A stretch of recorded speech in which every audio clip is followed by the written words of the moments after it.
Hello there, Mark. How are you today? Good to see you. Let me know if you could hear me. I had to reconfigure this mic, so if I'm if my lips are moving and you're not hearing me, let me know, please.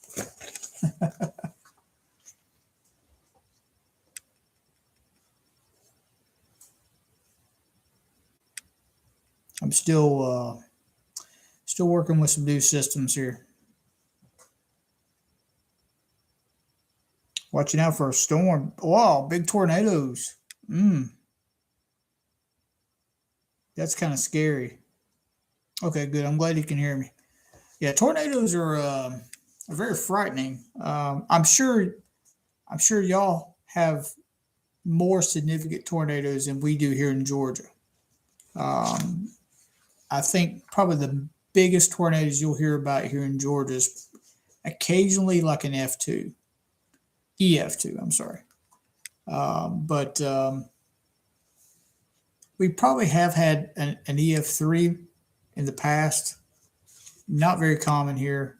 But we do have a lot of thunderstorms. And so we can get kind of quick spool up tornadoes that last just for a few seconds and kind of do some property damage and then they disappear. But I have been in a tornado one time when I was a kid, and that truly caused me to respect Mother Nature. It was very scary, actually. So I'm not a fan of tornadoes at all. But I hope everything okay. I hope everything there is and will be okay because I'm sure, like I said, I'm sure your tornadoes are much more capable than ours are here in Georgia. So anyway, tell me, have you been in doing any flying lately? Good. I'm glad. Yeah, I hope everyone there is okay. Tornadoes are very unpredictable. I have kind of a weird, very fascinated with them. I've always been fascinated with weather, capable of, and I've always been interested in the technology that strives to create new warning systems and whatnot. And I don't know if I ever mentioned this on this channel, but I'm actually a weather spotter with the National Weather Service. I did training a few years back, and because of my location here in where I live, I can, in most cases, see the weather before it really impacts the state of Georgia in my location. So I'm able to contact the National Weather Service and give them a briefing on hazardous and severe weather. So I'm interested in weather.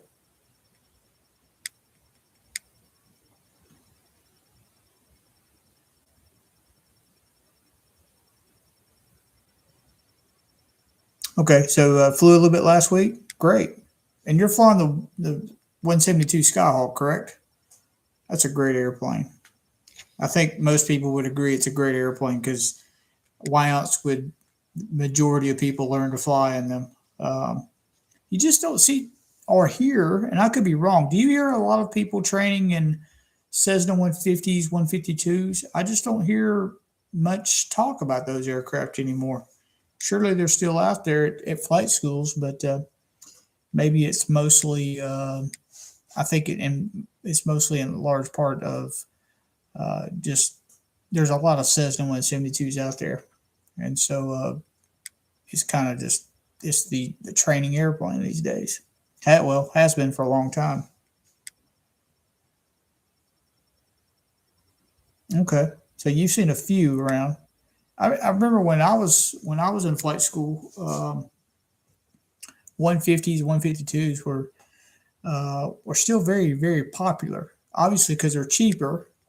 So it seemed like the people that were training in the 172s uh, in most parts were people like if a gentleman was learning to fly, he might want to take his wife along or his kid along, and so they could sit in the back seat. Um, but that was very few and far in between, I think. Hey, Brian, good to see you. I was sitting here. I thought and I think I did have some problems getting this live stream started. I meant to start at 9 o'clock. Brian, again, so sorry for the lateness of the hour there in England. I know it's midnight or it's past midnight. Um, I always appreciate you tuning in when you can. But I attempted to start this at 9 o'clock on the dot, and I sat here for a while, and I got to the point where I thought, okay, something's not working, and so I shut it down and retried 3 different times before this one, I think. So I'm still working on familiarizing myself with this setup and how it the inner workings of it, stuff like that. But anyway, yeah, Brian, I'm doing great. It was a long week. Um, I'm very excited that today was Friday. Today was a long, or excuse me, this week was a long week for me. A lot of changes at work, a lot of stress, a lot of things going on that involves other people and new things, and not really new things, but some changes going on. So it's a little challenging. Sometimes tempers can get involved, and trying to maintain control of a team. So anyway, but yeah, I hope you and Mock are both doing well.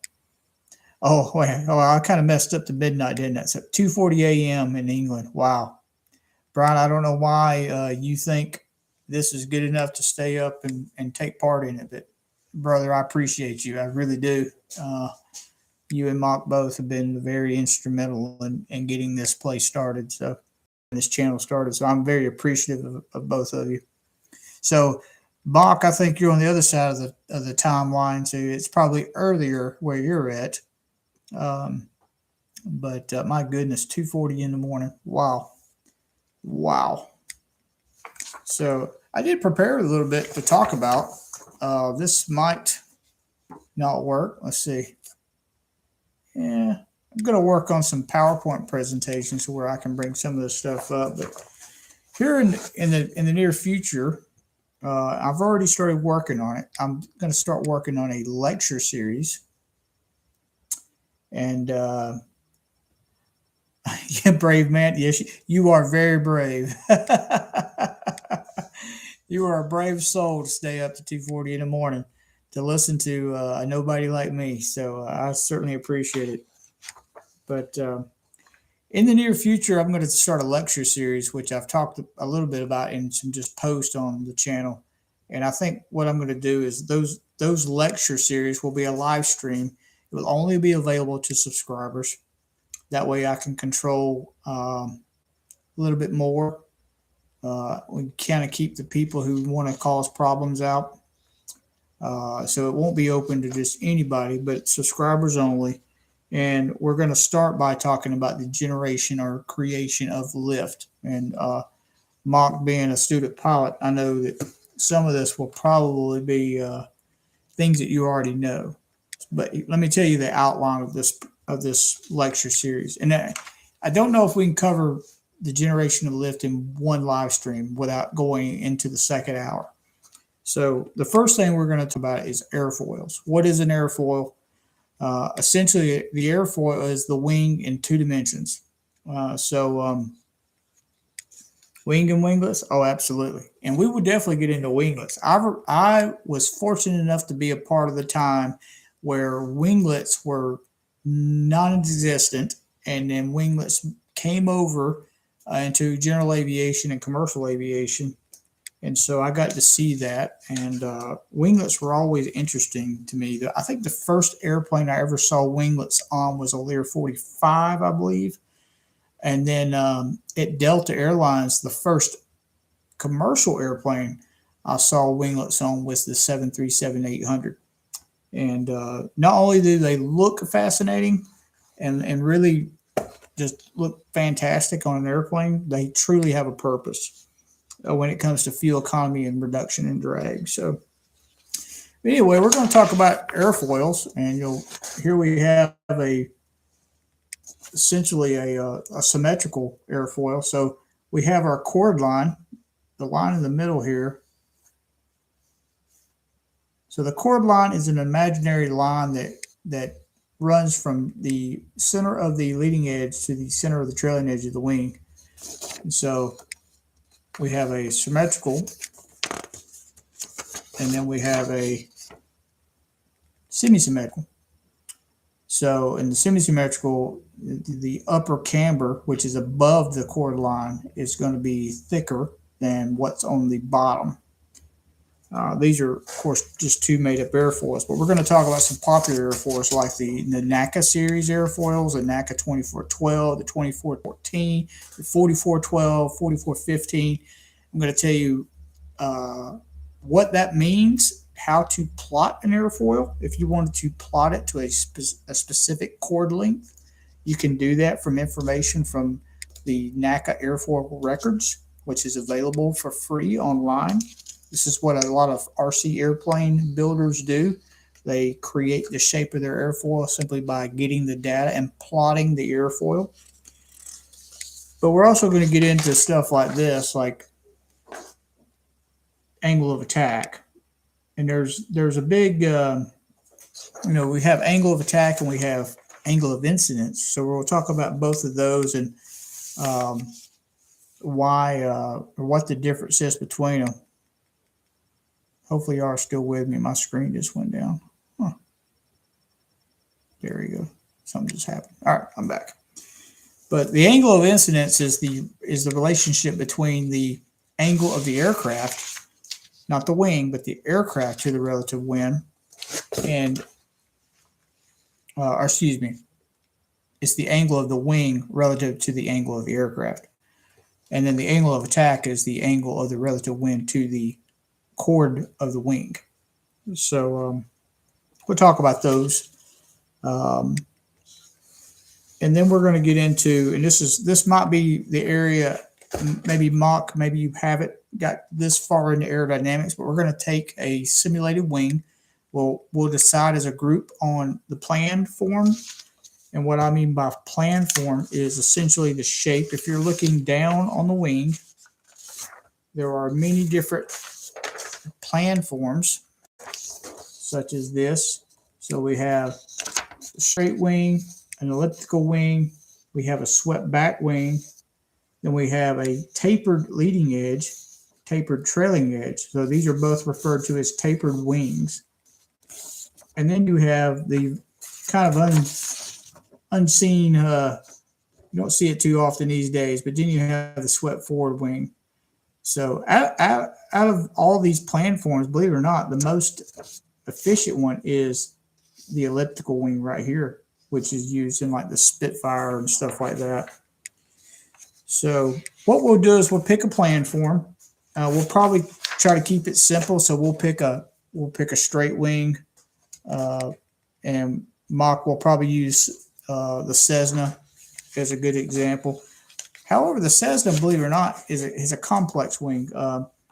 It has a straight or square platform out to its like mid-span.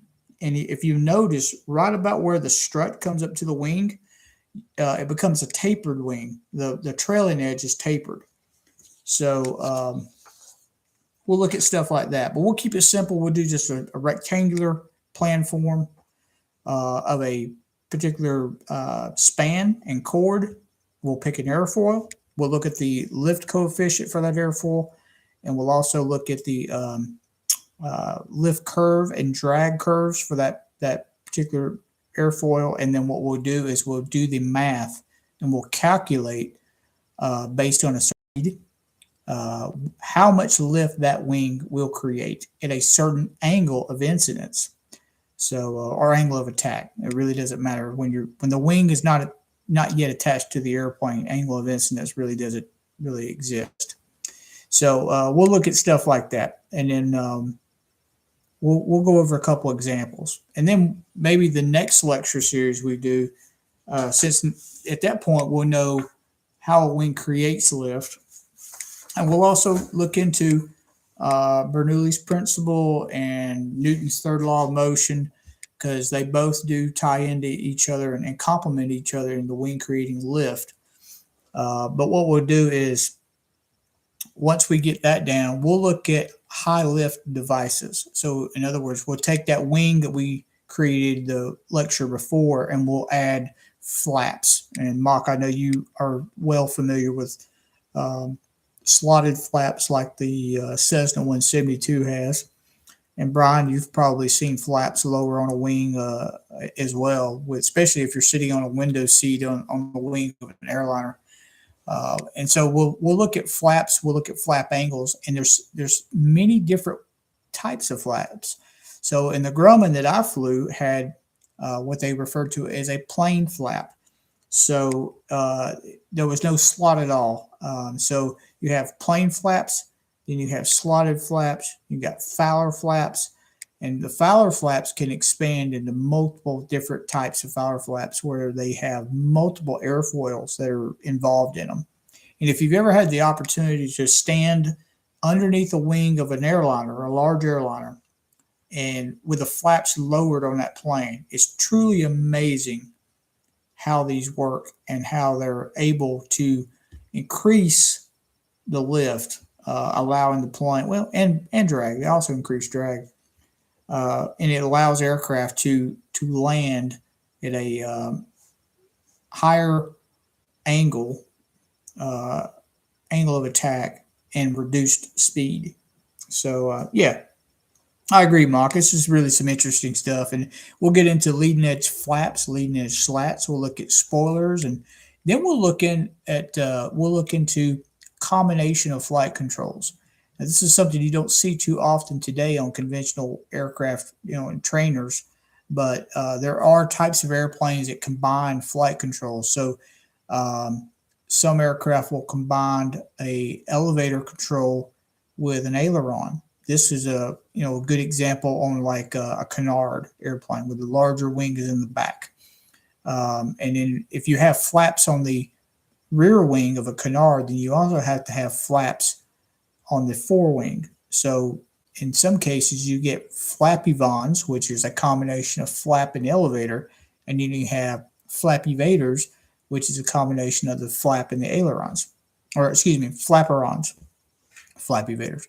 So anyway, we'll talk about the mixing, if you will, the mixing of flight controls. And that gets really, really interesting of how different flight controls interact using the same surface.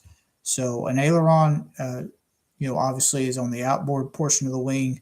But a lot of times if you see an airplane that has full span ailerons, they usually incorporate flaps as well. Or they have full span flaps and have spoilers for aileron control or roll control. A good example of this is the F-14 Tomcat. The F-14 does not have ailerons. It has full span flaps, and for the most part, I believe it's at least half span spoilers. So, and all that controlled through flight computers. So really, really neat stuff.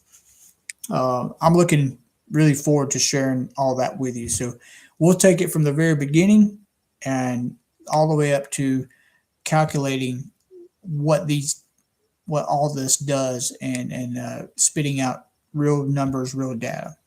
Then we'll get into winglets. Winglets does not increase lift incredibly. They can contribute to a little bit of lift if the tip being more efficient, and that's because the airflow, if this is the wing here, this is the tip, airflow naturally wants to hit the wing and then travel spanward outward.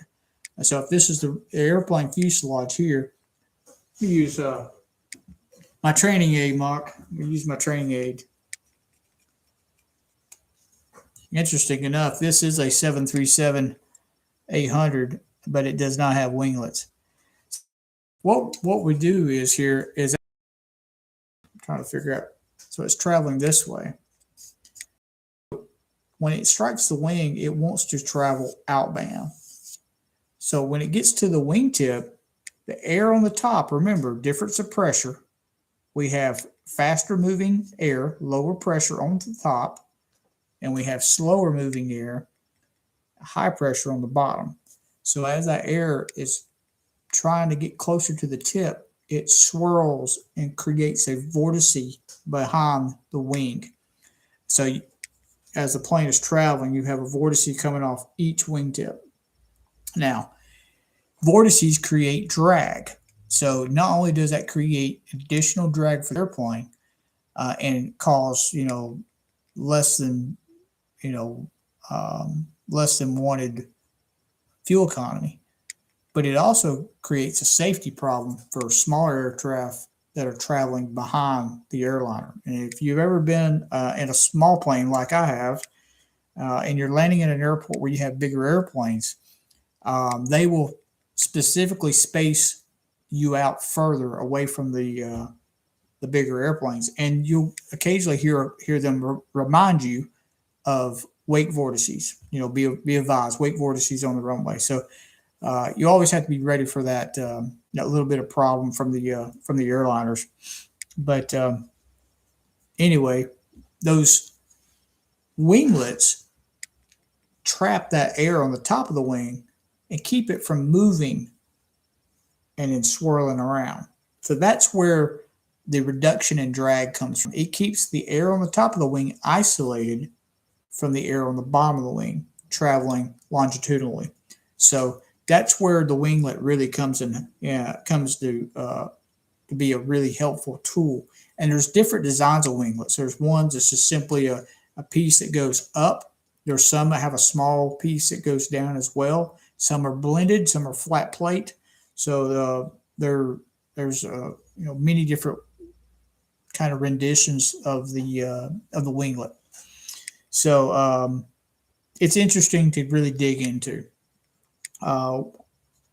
After the wing and the lift and all that, we'll get deeper into the balance of the airplane. How do we lift an airplane that's this big with just one wing? And why is there so much fuselage here and there's so much fuselage here? If you look at some older planes, I think the 727 would probably be a good example. It looks like it has so much reaching out here, and so you have to look at the airplane. You have a center of gravity, which is typically 1/4 chord. So if we said the chord was the distance from the leading to the trailing edge, well, if you measure that distance here at the root of the wing, 1/4 of that, if you make a little mark, that's really where you want your center of gravity, in and around that. Of course, as we learn later, there's a CG forward limit and a CG aft limit. So there's a sense of balance. And in Mach, I'm sure you've probably have discussed this with your flight instructor. Well, you have to make sure you calculate your weight and balance. Now, in a 747 or something like that, they can lift crazy amounts of weight. When you get into smaller airplanes, you have to be really, really careful because you don't want to overweight the airplane. And 20 pounds can be the difference between a successful flight and an aborted takeoff or potentially a crash. And then weather gets involved too, because a hot, humid day with low density altitude can make an airplane, and let's say you're flying in an elevation of, the ground elevation is 2,000 feet mean sea level, so you're 2,000 feet above sea level. It's a very hot summer day and it's very humid.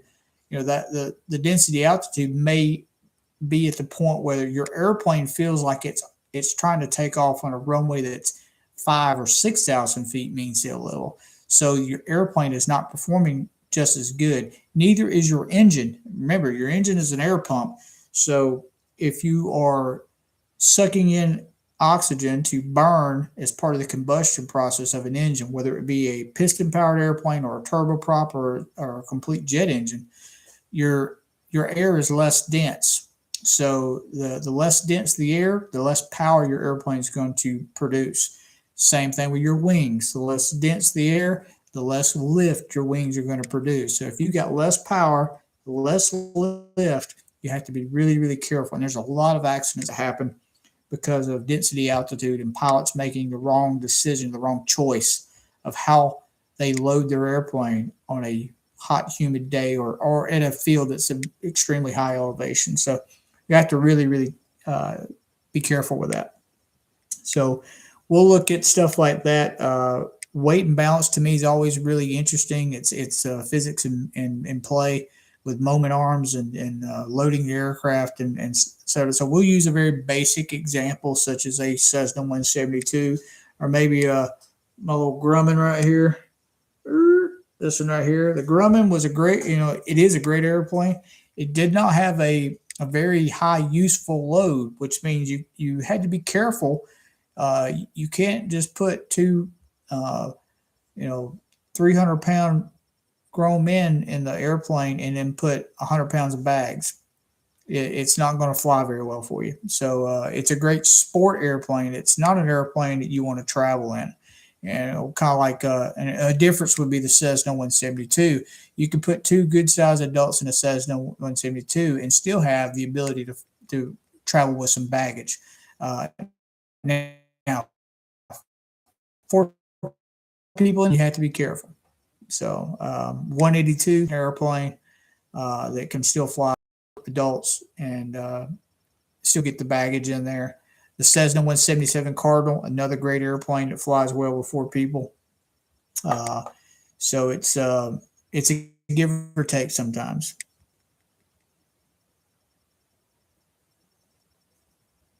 Yeah, Mark, I'm glad you're enjoying this. I I think I've mentioned it before that I'm currently studying to get my advanced ground instructor certificate. It's something I've always wanted to get and achieve. It's not something that I will probably use all that often as a ground instructor, but I do like having the ability to do it if I have the opportunity, and I think it's a great way of testing myself. I'm not one of those that wants to just be able to. Uh, I want to be able to prove to y'all that I know what I'm talking about. I think having some sort of credentials is important. And I honestly, for the biggest reason to get it is for this channel.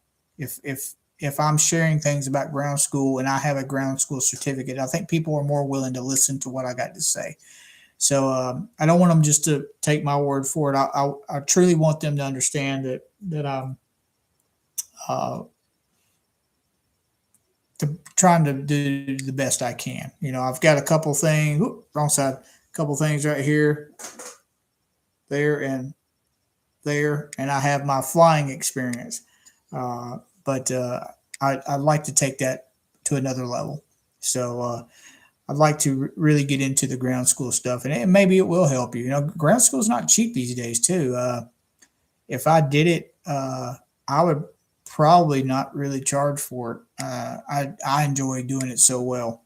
But anyway, um, I think I have a good time teaching people. I think I find myself teaching all the time, even if I'm at work. I'm always sharing something. So Brian says, does the angle of the wings help reduce fuel at all? Um, well, the angle of the wings. So I'm assuming we're talking about the angle of incidence. So every airplane, the wing is set to a particular angle where the airplane is completely level. The airplane, you can kind of see it right there. You can see how the angle of the wing is not level with the angle of the fuselage. So that is the angle of incidence. The angle of attack is when the airplane and wing is tilted. So the heavier the airplane is, or the warmer or more humid the air is, the airplane is not going to create the same amount of lift.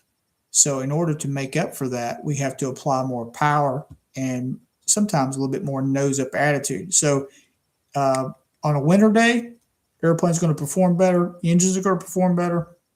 The air is much more dense. Airplanes will fly much more level. You'll notice this more in smaller airplanes, not larger airplanes. But the airplane will fly more level and perform better in a hot summer humid environment, the airplane will sit slightly tail low and will not perform as well. So when that angle does get factored in, yes, we do increase drag, and that translates into higher thrust levels, higher power inputs, and so the end of the day, we find ourselves burning more fuel. So uh, that is correct. Hey, CB, good afternoon. How are you? Or good evening. Good to have you here. It's not a problem. I'm glad you joined in with us. We are talking about all kinds of things right now. We were talking about differences of airfoils uh, and what the future holds for the channel as far as on the lecture series, which is basically, I believe, Mock, I believe you were the one who kind of described it the best way possible when I first came up with this idea, which was it's basically like ground school. And yeah, that's exactly what it's going to be. I'm, I'm using it as a way to refresh my own self with this knowledge and then share it. So it helps me study for a really important test in my future. And it will it'll keep me fresh even after that test because I think if you get a certificate that says that you can teach something but you don't teach often, I don't think you're going to be very successful. And things do change from time to time, especially with technology, with avionics and stuff like that. So um, I think it's a great platform for me to stay current at teaching, even when I'm not. And and of course, like I said earlier, it gives me some sort of validity that I maybe know what I'm talking about. So people are more likely to listen to someone I think that has some sort of certificate or so. Anyway, but anyway, is there any questions that y'all may have regarding any of this? Is there anything that you'd like to see or um, I love answering questions. I've got a few questions. I do got one question that someone asked me a while back, and I've not made the video yet, the Q&A video regarding it. But I'll go ahead and share this because I'm still going to make the video to address that person specifically.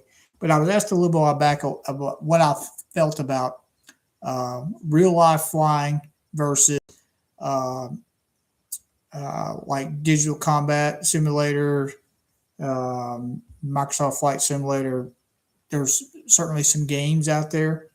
Uh, I think I think there's even I'm not a Grand Theft Auto person, but I know that there's some airplanes that people fly in that game and whatnot. So uh, I was asked about what I thought about some of the digital simulations and gaming. Now, let me first start by saying some of these I've never played before.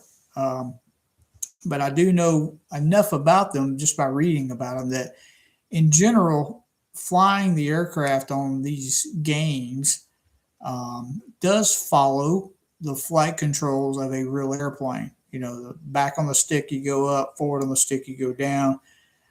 You know, to the right you bank right, to the left you bank left, and I think some of them even have rudder control because some planes need some rudder input to make a truly coordinated turn.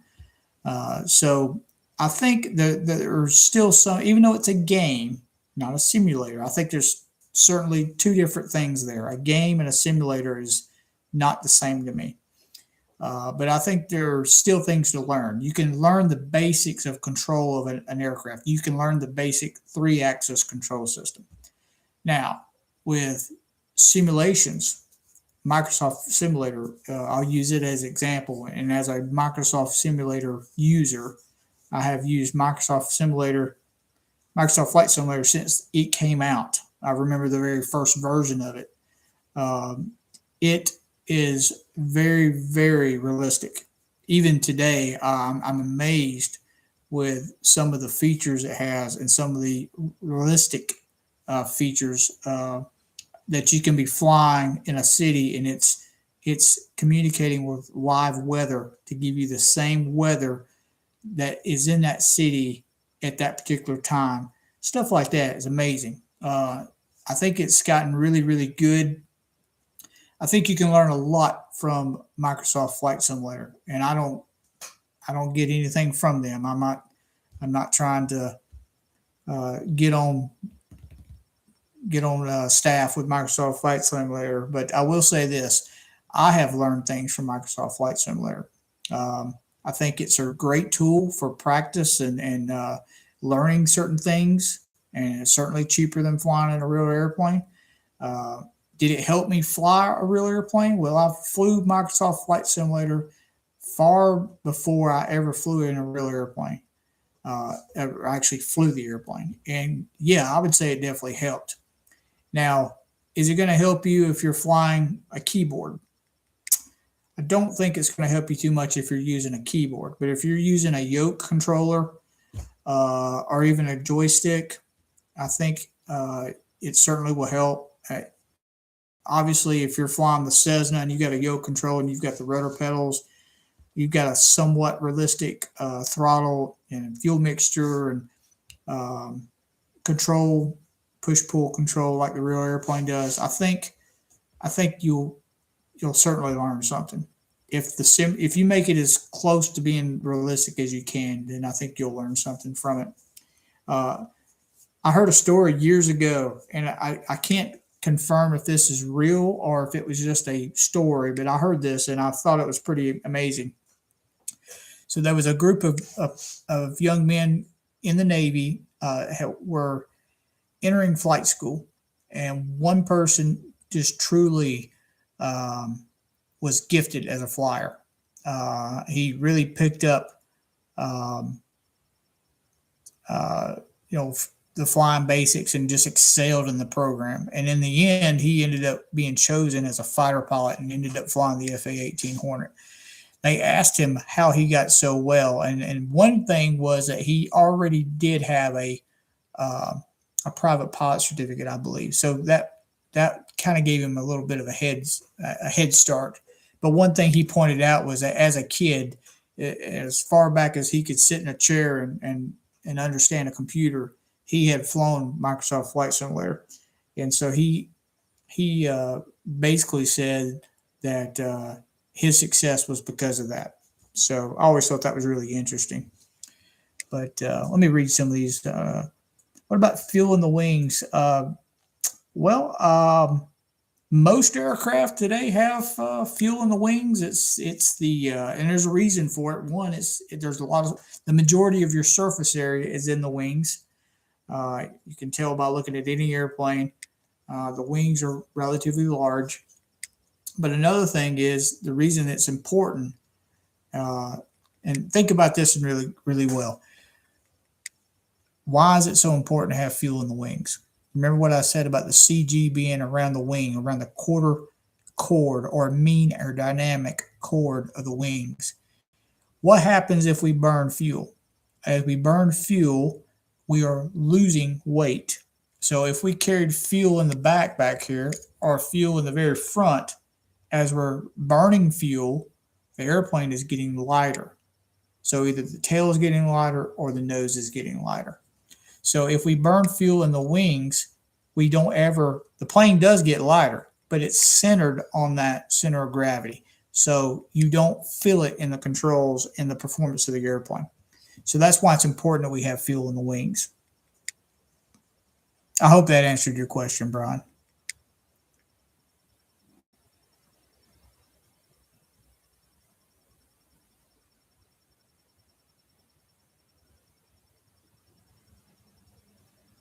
Yeah, I agree with you, Mark. The Microsoft Flight Simulator is pretty amazing. I haven't played it in the latest version, uh, but I'm a little behind the curve.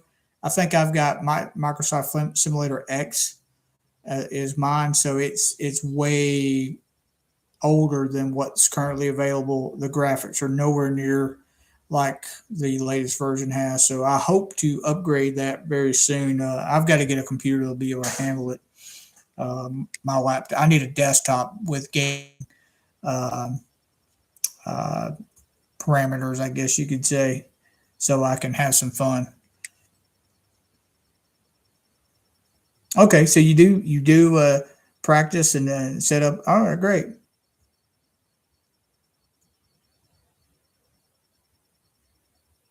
Oh, that's fantastic. So when you went and did your very first flight, your very first real flight in the Cessna 172, you already understood the instrumentation and probably the flight controls and everything like so. That's exactly what you want to do.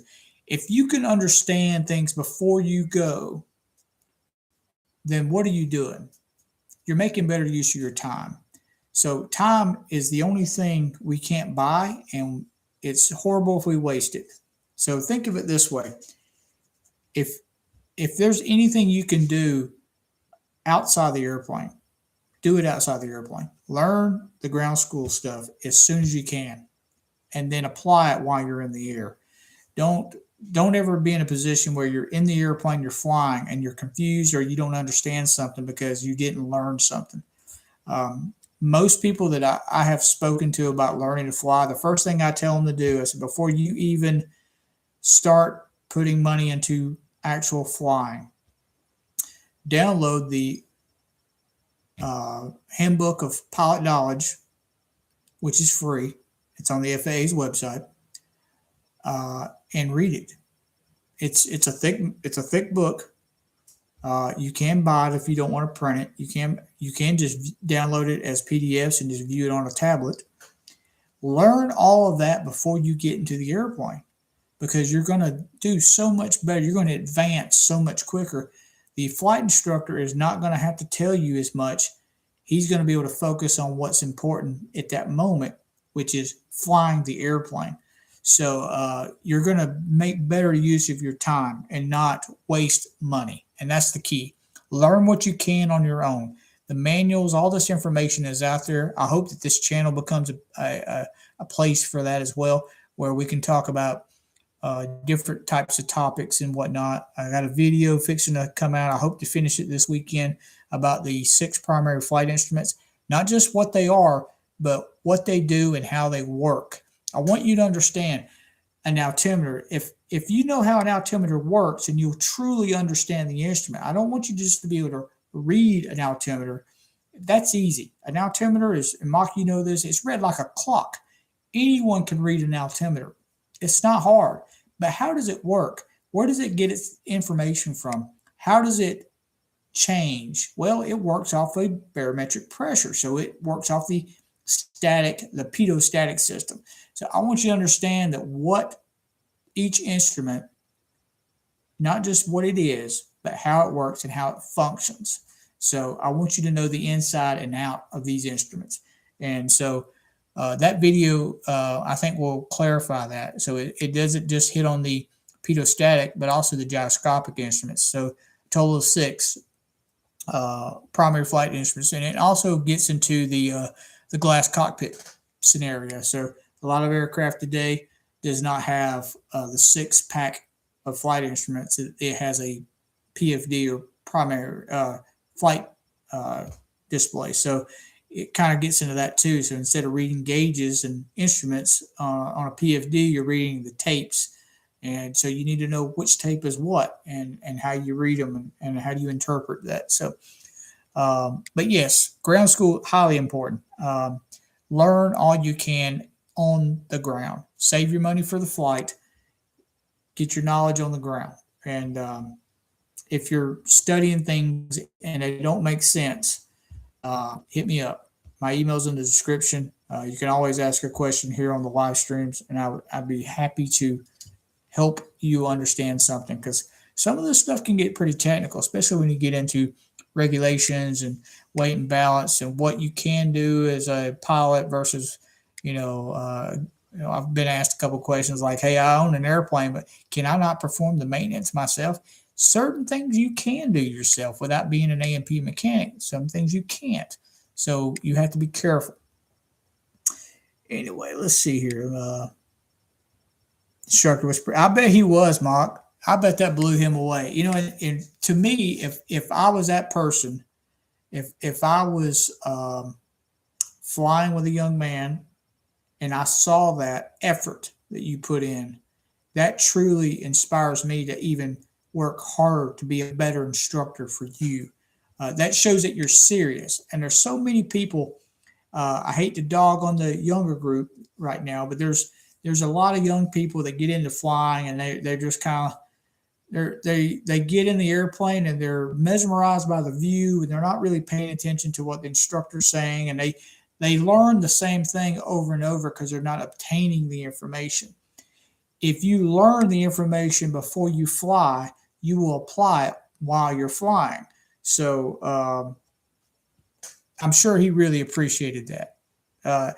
If I was a flight instructor and I had students that were getting into the airplane and they knew what was meant by a power on stall, or they knew what was meant about carburetor heat and how ice can still form even in the summertime, and if they knew that information, that would impress me to the point where I would want to work even harder for that student. And I think that's really important.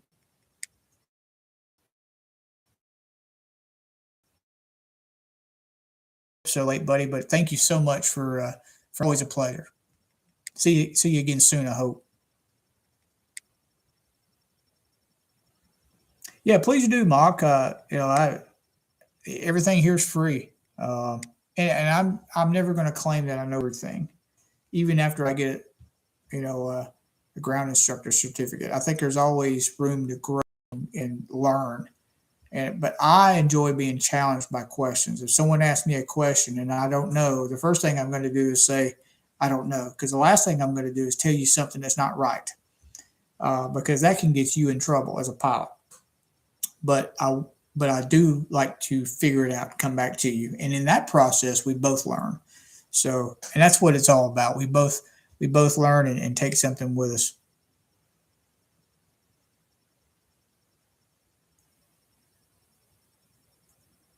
That's great, Mark. Yeah. See, you're a very sharp, intelligent young man, and you're serious about what you're doing. You're not just getting in an airplane because you got some money to spend and you're bored. You're on a mission. The mission is to get your private pilot certificate, and so um, I think you're doing the right thing. It sounds like you've got this figured out, and you're going to be very successful at this. Um, who knows? You may get your private pilot certificate and just keep going. Uh, I would love that for you. You may. Yeah, I've met people that's all they wanted was become a private pilot, and they didn't care about being multi-engine rated, or didn't care about flying tail draggers. I didn't care about being an instrument pilot. Me, I never wanted to be a commercial pilot. I never wanted to be an instrument pilot. Um, I do have some instrument time, training time under the hood, but it just I've always had the mindset of I want to fly, but I want to fly for fun, not for a career. I never wanted to be an airline pilot. So those areas just didn't interest me interest me much. Now, as I've gotten older, I'm interested in instrument approaches and whatnot. And that's one of the reasons I wanted to do the advanced ground instructor um, certificate, is because it's not limited to the private pilot. In fact, you can teach all the way up to airline transport pilots. And so after I get that, I have plans to get the instrument rating as well, so I can teach instrument procedures to already licensed pilots who are looking to become an instrument rated pilot. So the great thing is to teach as a ground instructor. I don't know if you know this. You don't even have to be a pilot. You don't have to have any previous experience to teach the instrument rating stuff. You don't have to be an instrument rated pilot. So it works out in my favor. So hopefully something I can expand on a little bit later. So it might be my calling when I retire. I've only got like 12 years left to work uh, before I can retire. So right now, my goal is when I retire is to probably volunteer at space camp, and since it's not far away from my house, and kind of give back to the organization that did so much for me as a kid, and help some of today's future aerospace geeks and potentially future astronauts. Who knows? But I get really inspired every time I go there and I see these young people walking around learning about space flight and aircraft and stuff. So I'm certainly an educator for life. I just got to figure out where to spend my time. So I'll probably do that and probably do some ground schooling, stuff like that. So what are your plans, Mark, with regard to flying? Are you looking to do more than just your private pilot? Are you looking for a career in flying, or is this something that you just want to be able to do for yourself and your family? Um, that's always interesting because no two people have the same answer for that. Everyone's always has a different purpose in their flying, whether it be for me personally, it was just something I wanted to do, and I got to do it with my father before he died, and who also was just fascinated with aircraft and flying. But but I've got friends that were learned to fly about the same time as I did, and now they're captains in an airline. So completely different paths. It's always interesting.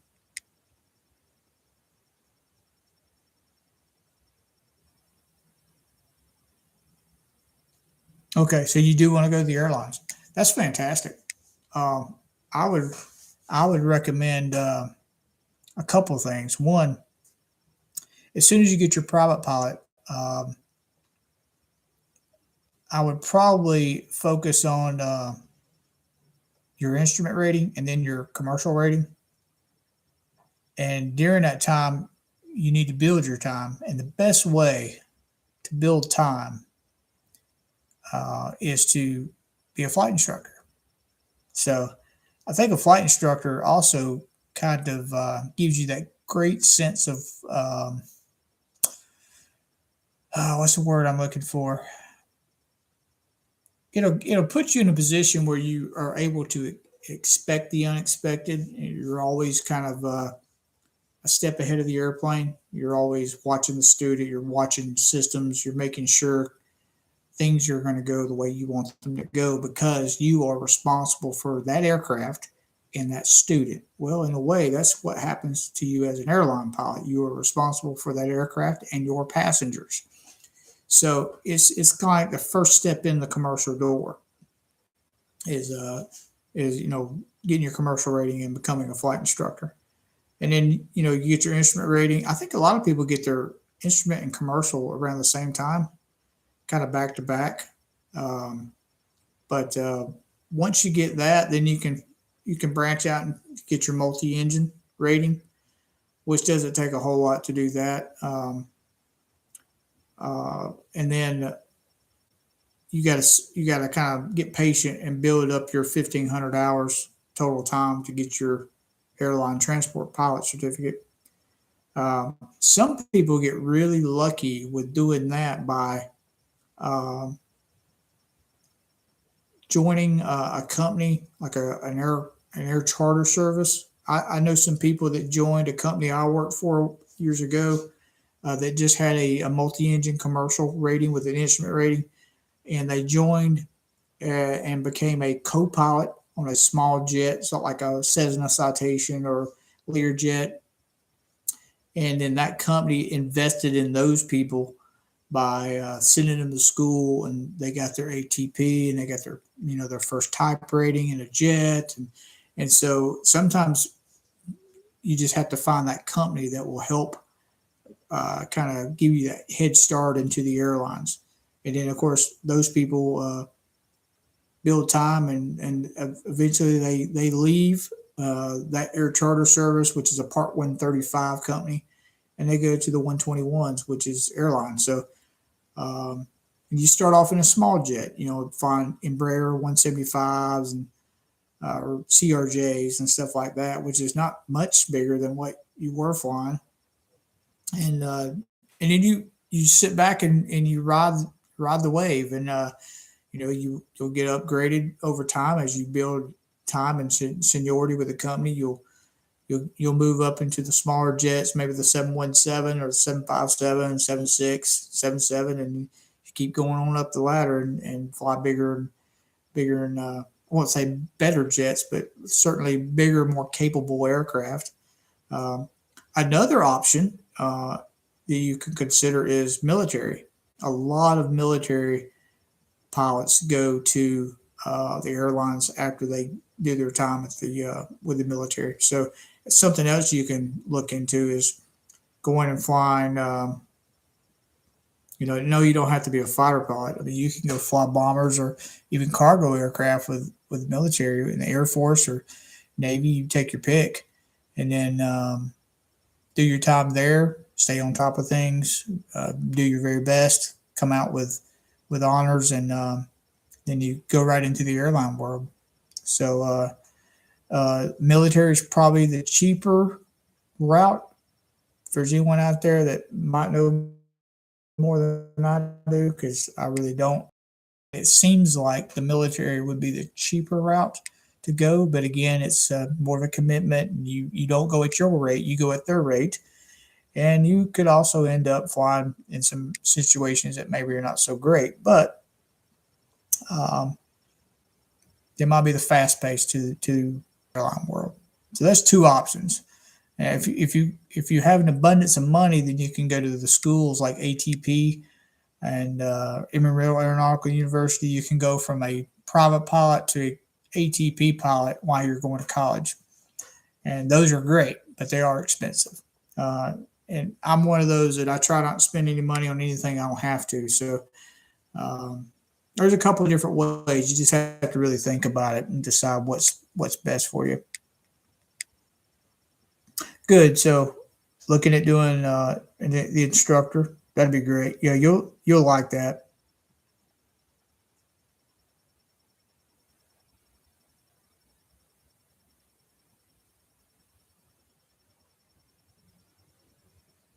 Yeah, and communicating in an airplane to me is the one of the other than just being safe in general. Effectively communicating is the most honestly. Uh, I like to say effective communication is one of the most important things in life because I think a lot of people don't communicate very well. Um, Sometimes at work, I think that. Sometimes at home, I think that. Sometimes when I'm out just driving around, I pay really close attention to how people communicate with each other. And sometimes it's disappointing when you see people frustrated because they're on the same page, but they can't relay the information to each other. So, communicating in an airplane and communicating with the ATC and the different centers and is extremely, I won't say complicated. It's very important. I think the more you do it, the more you study about it, the simpler it becomes. Um, I tell you something that I did when I was really young. I always thought listening to air traffic control was just such a cool thing, and I always thought the air traffic controllers were just really cool people. They have a huge amount of responsibility, but if you want to learn, listen listen to them. There's resources out there that are free. You can, if you have a radio and you're within a certain range of an airport, you can listen to them. If you're not, you're like me and you live kind of on the outskirts of big towns, um, then you can listen to like liveatc.net and stream that.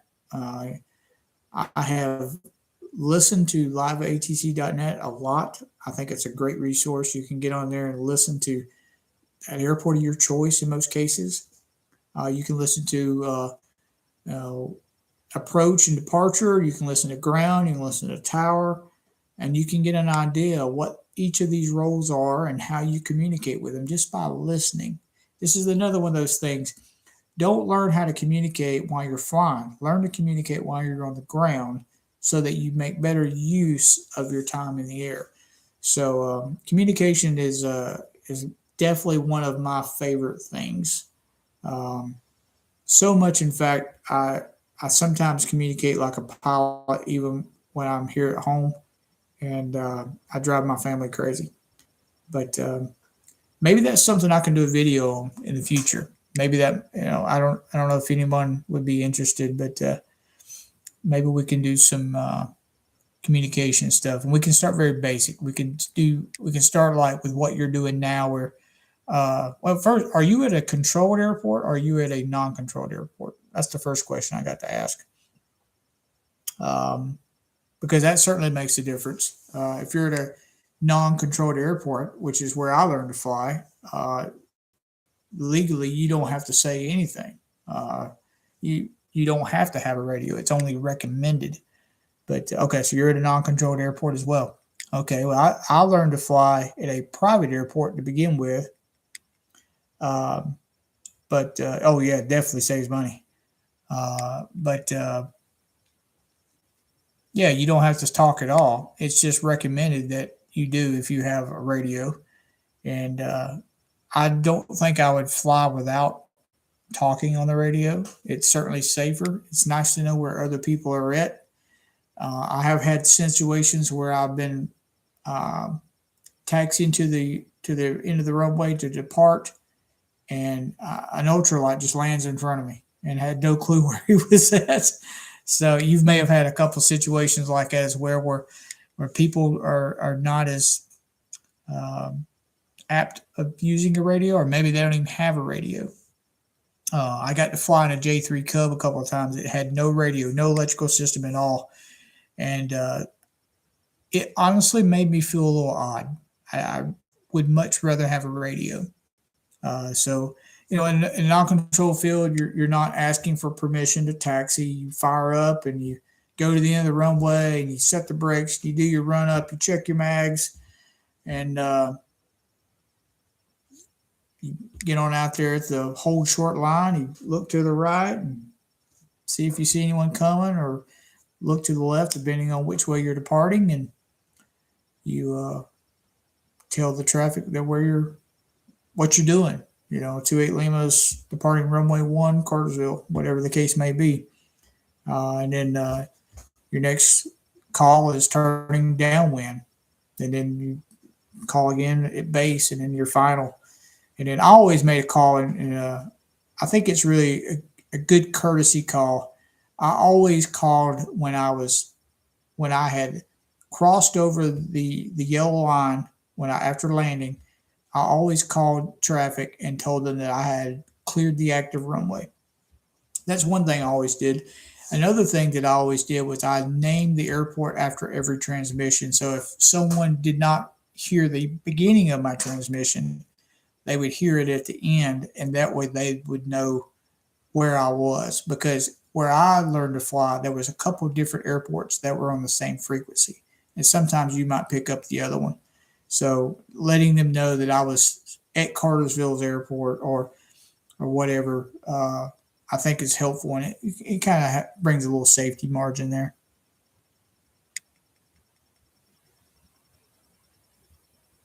Yeah, exactly, Mark. So, I never announced anything upwind. The only time I would announce that I was on upwind is if I did a go around. I might say, 28 Lima is going around upwind runway one. That would just lets people know that I'm still in the air and I'm traveling the runway heading. Um, I never called a crosswind. Um, I don't think it was really all that important at that point, but I think you're more focused on just keeping the airplane, because you're really slow on the crosswind. You're still climbing. You're trying to get to your pattern altitude. You're busy. You're monitoring airspeed. You're monitoring power.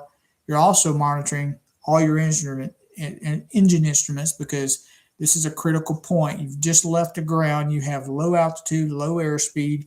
What if something happens? So you really want your mind focused on what to do if something does happen. And of course, we call downwind. Two Atlanta's turning left downwind, runway one. And again, Cartersville, or whatever your airport name is. And then it gets busy again, doesn't it? Because once you turn downwind, you've got just a few seconds before you start pulling carburetor heat, throttling back, dropping flaps. and getting set up for your approach, getting your airspeed down right. So, you know, for me particular, some of the things that I enjoyed doing that really helped me setting up for landing is what I would do is I'd look off my left wing, and if my wingtip, when it got to the end of the runway, that's when I throttle back. I keep the RPMs just barely in the green. So that was typically about I don't know. No, I'm sorry. Let me take that back. I throttled back to where I was barely in the green as soon as I entered my downwind leg. Once I got wingtip to the end of the runway, I will pull carburetor heat and throttle back to like 15, 1600 RPMs, depending on the airplane. And I would get one notch of flaps, which is 10 degrees. And then right as soon as I turned base, as soon as I got off the radio announcing that I turned left base, I would drop my second notch of flaps. And at this point, I'm trimming the nose down a little bit. We're starting to lose some altitude. And then turn final, immediately the last notch of flaps, and then I'm pulling the throttle back and I'm setting up, I'm visually lining up for the touchdown marker. And again, got my head on swivel because I have had a jet come over the top of me before that landed and was not aware that I was there. Now, I announced that I was on final, but I don't think he ever heard me for some reason. So anyway, head on the swivel, always keeping out your eyes out the cockpit to make sure that you're doing your very best in regards and pre-flare, flare, really at a runway. I like to land. I come across the numbers at 80 knots, and then flare down. Touchdowns around 60 knots in the Grumman, and I didn't wear the brakes out on my plane. I hold and only use the brakes to. Now the Grumman's a non-steerable nose gear, unlike a Cessna where you can steer it with the rudder pedals. So I had to use brakes in order, differential braking, to steer the airplane on the ground. That was the only time I used the brakes. I did not actually slow the airplane down because it's a small plane. You got 5,000 feet of runway. You got plenty of room. But you have to, there's like a thin line to me. You don't want to wear your brakes out, but you don't want to hog the runway either. So if you know you got airplanes behind you, yeah, get off the runway as quick as you can. But if not, just let the plane slow itself down. You know, you can hold back some elevator, keep the load off the nose gear, which is always nice, and create some drag. Leave the flaps down until you get off the runway, and then you can slow down on your own. So that's just one of those things that I do landing. Yeah, uncontrolled airports are a great place to start. My first controlled airport that I ever went to was CHA, which is Chattanooga, Tennessee. Flew up there and landed. I was so excited. I think I was probably 12 years old. I felt like $1 million because I had just landed at a controlled airport and there was big airplanes landing around me, and I just thought that was fantastic. I'll never forget it. I wish back in those days we had cell phones and GoPros and stuff like that because I have very limited photographs. Don't have any video at all of me flying as a kid. And the pictures I have are very, very few and far in between. And I don't have a single photograph of me and my dad together because one of us was behind the camera. And you couldn't do a selfie like you can now. So if I have a regret in flying, as I don't have anything to remember the times I flew with my dad, other than thoughts in my head. I don't have any photographs. I got photographs of him. This one right here, that's my dad right there. And I've got pictures of me, pictures of us. So,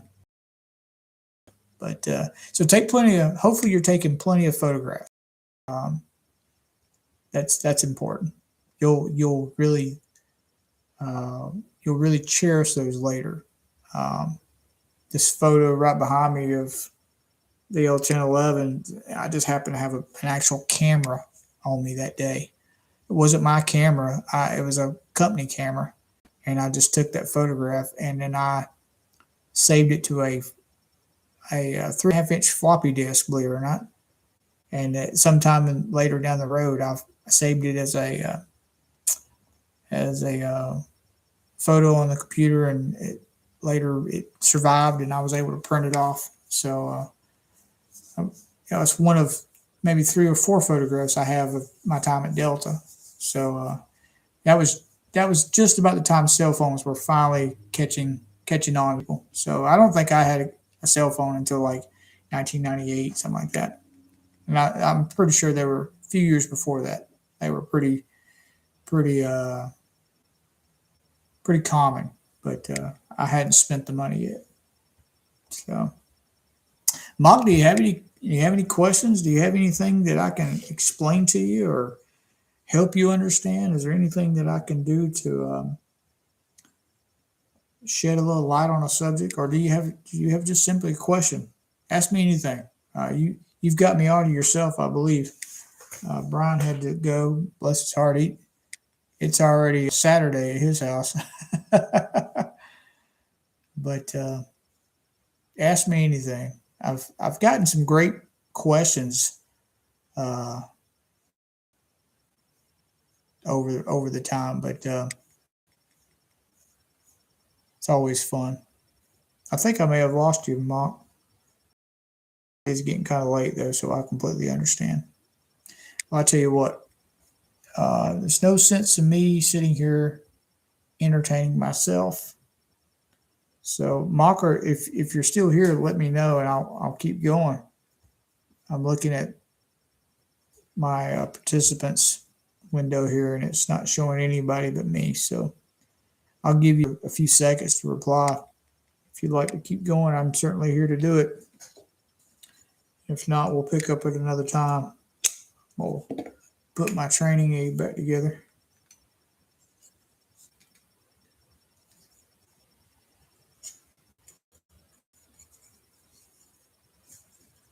I think he's probably gone, which I understand. It's quite late for a young man. It's quite late for an old man like me.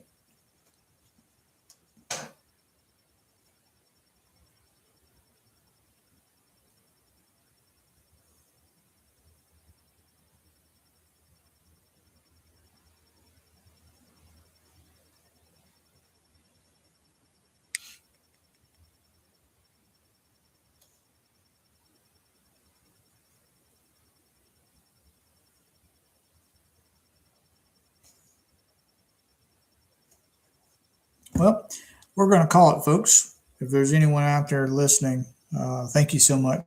It's been fun. It's always a pleasure to talk about airplanes and share the knowledge. We'll do this again soon. Do it more often. I feel like the attendance has dropped, and that's could be because of the algorithm with YouTube, but I think a lot of it is because I haven't been around much here lately. So I'll try to get on here a little bit more often during the week and stuff, and certainly at earlier times where people like Brian in England are not having to stay up to 2:30 in the morning to catch me. So anyway, thanks for everybody. Thanks for everything, and I appreciate y'all's support. And we'll do this again soon, and we'll talk to y'all later. So gears down, 3 green. See you next time.